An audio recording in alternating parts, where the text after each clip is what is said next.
ये एजेंडा का CM special देख रहे हैं आप, जिसमें देश भर के तमाम मुख्यमंत्री हमारे साथ जुड़ रहे हैं और इस वक्त त्रिपुरा के सीएम बिप्लब कुमार देव हमारे साथ जुड़ गए हैं। सर, बहुत बहुत स्वागत है आपका आज तक पर। और सबसे पहले तो आप बधाई के पात्र हैं क्योंकि त्रिपुरा उन कुछ चुनिंदा राज्यों में से एक है जो कि इस वक्त कोरोना मुक्त है। हालांकि अपने ट्वीट के जरिए आपने कुछ ही देर पहले ये जानकारी जरूर दी थी कि बीएसएफ की एक टुकड़ी के 2 जवान संक्रमित पाए गए हैं, लेकिन इसके बावजूद ये कहना गलत नहीं होगा कि देश के कुछ राज्यों में से एक राज्य वो है त्रिपुरा, जहां पर इस वक्त पूरी तरीके से कोरोना मुक्त है ये राज्य। किस तरीके से संभव हो सका, क्या था आपका एक्शन प्लान? नमस्कार। ये माननीय प्रधानमंत्री जी ने लॉकडाउन के पहले ही, बहुत पहले से सभी मुख्यमंत्रियों से टेलीफोन से वार्तालाप करते थे और त्रिपुरा को आयुष्मान भारत के जो डेटा है उसको और भारत सरकार ने पहला असेसमेंट किया था जो कहाँ ये प्रॉब्लम हो सकती है, क्योंकि आयुष्मान भारत का डेटा रहता है सेंट्रलाइज्ड। उससे पता चल जाता है कहाँ बुखार है, कहाँ सांस की बीमारी के कारण से हॉस्पिटल में एडमिट हो रहा है, ये सब। तो उसके तहत माननीय प्रधानमंत्री जी ने कुछ जानकारी हमको दिया था और उसी समय त्रिपुरा सरकार ने पहली 29 जनवरी से एयरपोर्ट एवं जो हमारा इंटरनेशनल बॉर्डर है बांग्लादेश की, उसमें हमने जो चेकिंग शुरू कर दिया था और स्क्रीनिंग शुरू कर दिया था 29 जनवरी से। और त्रिपुरा एकमात्र स्टेट है जिनमें 16 मार्च से हमने 144 जारी कर दिया था, पूरे स्टेट में 144। और साथ ही साथ हमने पूरे जो आज के दिन में जो टेस्टिंग का जो पूरे भारत में जो रेशियो है, वह 1 मिलियन में जो सैंपल लिया जाता है, वो आज के दिन में भारत का जो रेशियो है, नेशनल रेशियो है 1 मिलियन में 667 माने 667 है। और त्रिपुरा में ये है 1350 है। तो बड़े मात्रा में हम लोग सैंपलिंग कर रहे हैं और साथ ही साथ सोशल डिस्टेंसिंग और साथ साथ मास्क लगाना और जल गमछा यूज करना। त्रिपुरा में बड़े मात्रा में जनजाति है 32%। जैसे मैंने ये रिशा पहना हुआ है, ये रिशा सभी जनजाति पहनता है, उसमें मुंह में डाल देना। जैसे हमारे यहाँ सभी को हम लोग पहले से बोल दिए जो आप इसको मुंह में डाल दीजिए और कहीं भी जाते कर्म क्षेत्र में जाइए, कहीं भी जाइए, इसको आपने मुंह में डाल के रखिए। ये मास्क आपने जब इसका मैंने एक देखा वीडियो भी डाला था बिप्लब जी, इसका गमछे से कैसे घर में ही मास्क बना लें, क्योंकि अगर मास्क की कमी हो जाती है तो कैसे आप अपने घर रहते ही अपनी सुरक्षा कर सकते हैं, वो वीडियो भी सबने देखा था। और इस बात की सराहना भी की थी कि लॉकडाउन जब पीएम ने अनाउंस किया उससे एक दिन पहले ही आपने अपने स्टेट में अनाउंस कर दिया था और एयरपोर्ट पर चेकिंग तो वक्त से बहुत ही पहले हो गई थी, जैसा कि आप खुद ही जानकारी दे रहे थे, ये जनवरी में ही आपने लागू कर दिया था। लेकिन अब जब स्थिति इस तरीके से पूरे देश में साफ है, कहां पर रेड जोन है, कहां ऑरेंज है, कहां पर ग्रीन जोन है, ऐसे में त्रिपुरा क्या फेज्ड मैनर में, क्या चरणबद्ध तरीके से लॉकडाउन को अपने स्टेट में हटाएगा? क्योंकि आपके स्टेट में तो नाम मात्र केस ही रह गए हैं। जी, हमारे स्टेट में ऐसे ग्रीन जोन में आया 8 डिस्ट्रिक्ट है, 8 में से 6 डिस्ट्रिक्ट ग्रीन जोन में आ चुकी है और 2 ऑरेंज में है कि 2 पॉजिटिव पाया गया था, वो दोनों ही ठीक ठाक होकर घर पे चले गए हैं। तो उस दिशा में हमारे ग्रीन जोन का जो क्राइटेरिया जो फिक्स किया केंद्र सरकार ने, इस सभी हम लोगों ने लागू कर दिया है। और त्रिपुरा में ऐसे भी शॉपिंग मॉल सिर्फ अगरतला में एक है, शॉपिंग कॉम्प्लेक्स भी बहुत कम है और सिंगल दुकानें ज्यादा है। तो इसलिए त्रिपुरा में ग्रीन जोन में जो नियम चालू होते उसी हिसाब से त्रिपुरा में लगभग सभी दुकानें खुल चुकी है, सिर्फ सिनेमा हॉल और बाकी जो मॉल बंद है। और बाकी जो इंडस्ट्रियल एक्टिविटी ये 20 तारीख से त्रिपुरा में धीरे धीरे शुरू हो गया है। त्रिपुरा के लगभग 75% छोटे छोटे इंडस्ट्री अभी काम कर रहे हैं और साथ ही साथ जो ऑफिस में भी अभी हमने 50% करके रखा था, रोस्टर किया था और कल से हम नोटिफिकेशन कर रहे हैं ऑफिस में हम लोग 100% एम्प्लॉय आएंगे और काम शुरू करेंगे। और जो प्राइमरी सेक्टर है हमारे agriculture, sericulture, floriculture, animal husbandry, dairy, poultry, इसमें हमने ज्यादा जोर दिया। अभी देखिए इस स्थिति में भी त्रिपुरा में एफसीआई के माध्यम से किसानों से 15 मई से हम प्रोक्योरमेंट करेंगे, धान पेड़ी खरीदेंगे और साथ ही साथ जो छोटे छोटे इंडस्ट्रियल यूनिट वो चालू हो गया है। हमारा जरूर नुकसान हुआ क्योंकि सेंट्रल शेयर कम आई है, हर स्टेट को 30% सेंट्रल शेयर कम आई है और त्रिपुरा का स्टेट का जो टैक्स रेवेन्यू कलेक्शन वो जो कि हमको अप्रैल में 200 करोड़ रुपया आना चाहिए था, वो मात्र 10% आया है, 20 करोड़ रुपया आया है।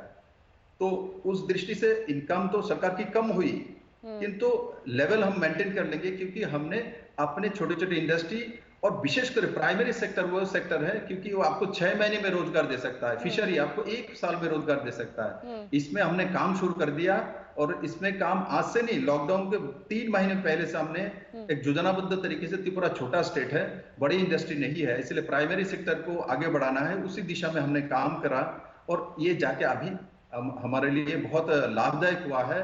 और मैं और एक बात आपसे शेयर करना चाहता हूँ, काल ही केंद्र सरकार ने माननीय प्रधानमंत्री जी के निर्देशों अनुसार त्रिपुरा को साबरूम जो है लॉजिस्टिक हब के लिए हमने आवेदन किया था एडीबी के सैंक्शन के लिए, उसका डीपीआर बनाने के लिए भी केंद्र सरकार ने काल ही निर्देशित कर दिया है। तो त्रिपुरा में कुछ रोका नहीं है, जो भी रोका हुआ था वो एक सिस्टमेटिकली रुका हुआ था। जैसे ही ग्रीन जोन हुआ, त्रिपुरा में स्वाभाविक तौर पे लोग काम करना शुरू किया। जरूर इसमें पाबंदी है, जो हर दुकान में जो भी रहेगा इनको मास्क लगाना पड़ेगा। दुकान का सामने फ्रंट 1 मीटर हो तो 1 आदमी खड़ा होगा, 2 मीटर हो तो 2 आदमी खड़ा होगा, और कोई अवैध रास्ते में नहीं घूमेगा। इसके लिए त्रिपुरा सरकार आज ही नोटिफिकेशन जारी कर रहा है। जो भी मास्क नहीं पहनेगा, ऑफिस में हमने पहली लागू किया, पहली बार 100 रुपया, सेकंड टाइम 200 रुपया, ठीक ऐसे ही दुकानदारी को भी, जो ऑटो चालक है उसको भी, सभी ड्राइवर को, सभी पेट्रोल पंप में, सब जगह में आपको जुर्माना देना पड़ेगा।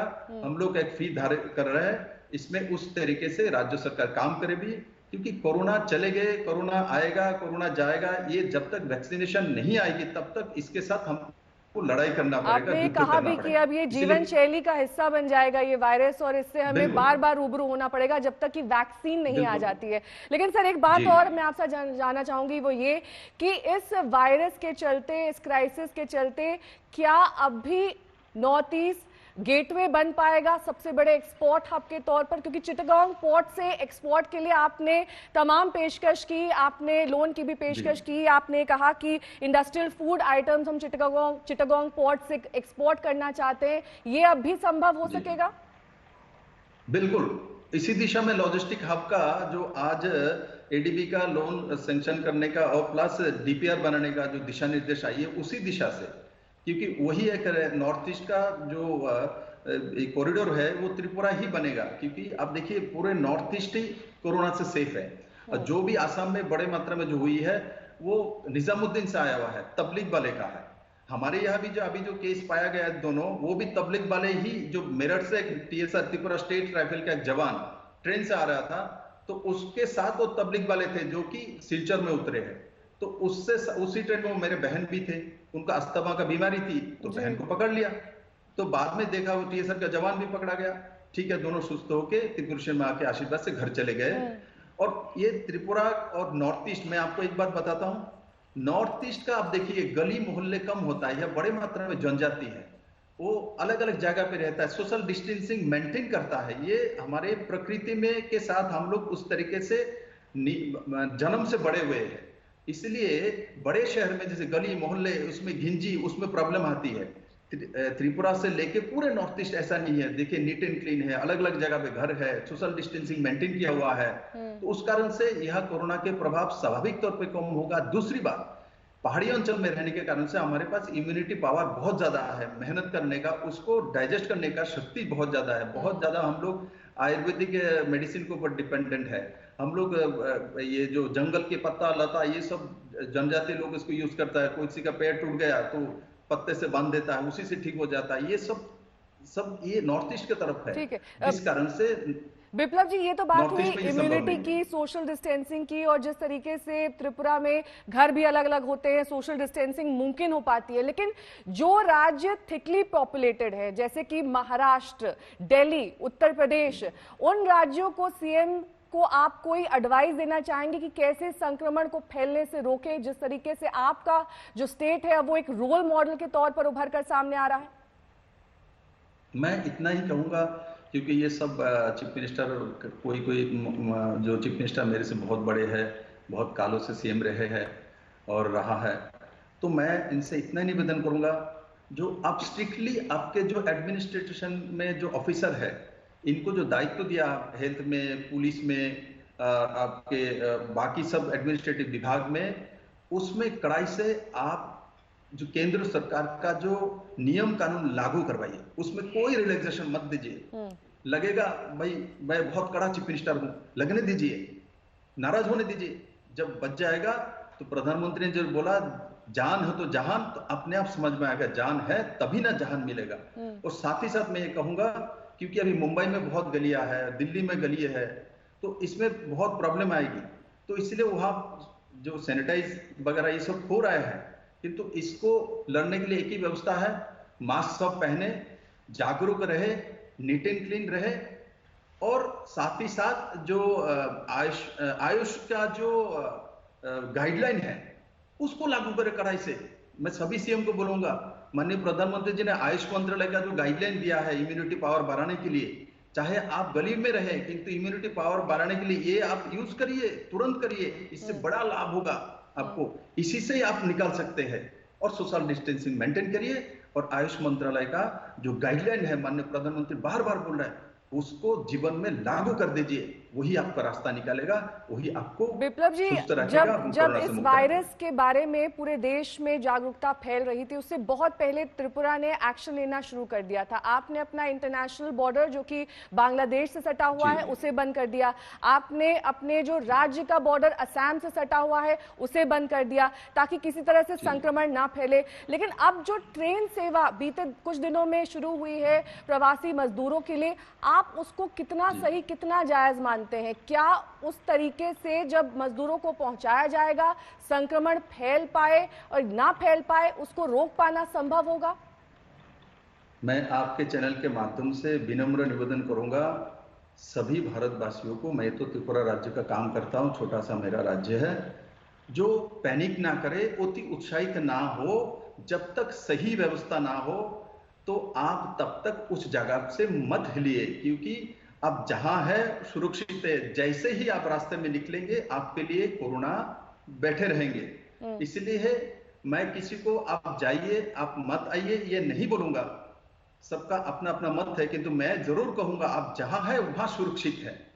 और त्रिपुरा ने तो ये कर दिया, त्रिपुरा उसमें भी बाहर के लोग हैं और बाहर के लोग भी त्रिपुरा में हैं। हमने तय करके रख दिया, त्रिपुरा में जो गुड्स लेकर ट्रक आता है इनके लिए भी नोटिफिकेशन जारी की, जो ट्रक आएगा तो पहले इनका सैंपल लेंगे, सिर्फ स्क्रीनिंग नहीं, सैंपल लेंगे और ट्रक रोक के रखेंगे स्कूल के माठ में, और उनका टेस्टिंग का रिपोर्ट जब तक नहीं आएगा तब तक उस ट्रक को त्रिपुरा के अंदर लेके जाने नहीं देंगे। और साथ ही साथ त्रिपुरा के कोई भी लोग आए बाहर से, इनको भी बॉर्डर में खड़ा करेंगे, चेक करेंगे, 2 दिन आइसोलेशन में रखेंगे, उनका टेस्टिंग के लिए सैंपल लेंगे, सैंपल नेगेटिव आए तभी उनको जाने देंगे, नहीं तो नहीं जाने देंगे। इसमें किसी भी हालत में हम कहीं भी रिलैक्सेशन नहीं देंगे। और बांग्लादेश जो बॉर्डर है वो तो हमने पहले ही घोषणा कर दे दिया, जो बांग्लादेश में बॉर्डर में जनता कर्फ्यू लगातार रहेगा जब तक कोरोना यह विद्यमान है, क्योंकि बांग्लादेश में बड़ी मात्रा में कोरोना से मृत्यु हुई है, 150 के ऊपर मृत्यु हो चुकी है, और इस कारण से त्रिपुरा को बचाना है। त्रिपुरा के 80% एरिया में बांग्लादेश बॉर्डर है और त्रिपुरा के लोग इस काम को करने में सफल रहे। चलिए, बहुत बहुत शुक्रिया हमारे साथ जुड़ने के लिए और तमाम बातचीत के लिए, और आगे के लिए भी आपको शुभकामनाएं आपके राज्य के लिए कि किस तरीके से आगे भी कोरोना से ये लड़ाई लंबी है और हमें जारी रखनी है।